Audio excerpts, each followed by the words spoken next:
This unit follows on from the geostrophic balance and the Tailor-Proudman theorem to look at another consequence of geostrophy.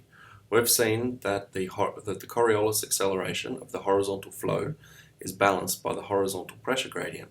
This pressure gradient can be generated by a slope on the free surface, and that in accordance with the Tailor-Proudman theorem, the resulting flow will be uniform with depth. Now, the geostrophic balance relates flow to the horizontal pressure gradient. But variations in the slope of the free surface aren't the only way to generate horizontal pressure gradients. Another way is to allow the density ρ to be a function of y and z. Let's start by differentiating the hydrostatic equation in y, giving the horizontal change in the vertical pressure gradient as equal to the horizontal change in density by gravity. Gravity is invariant in y, so we have the double derivative of pressure in y and z as equal to gravity times the horizontal gradient of density. Next, we take the vertical derivative of the geostrophic equation. This gives us the vertical change in u times the Coriolis parameter as equal to the vertical change of 1 on ρ times the horizontal pressure gradient.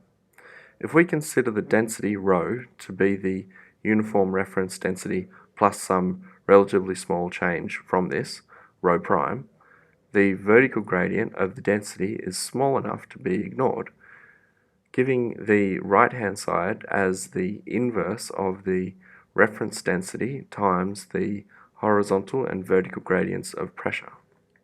So what we've done is we've differentiated the hydrostatic equation in y and the geostrophic equation in z, giving two equations with this common term of pressure, which we use to combine the two equations, giving the vertical gradient of velocity as equal to the horizontal gradient of density.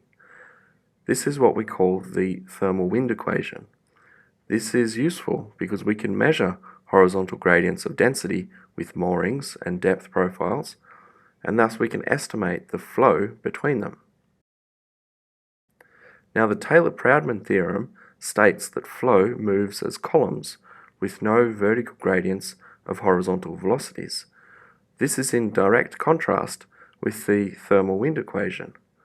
Recall that the Tailor-Proudman equation comes about by taking the curl of the geostrophic equation, through which the right-hand side vanishes because we've assumed that the density is uniform. In the thermal wind equation, the density field varies, meaning the right-hand side is no longer zero. It becomes the grad of P cross grad of 1 on ρ. This term is called the baroclinic term, and it reconciles the two concepts that we've just derived.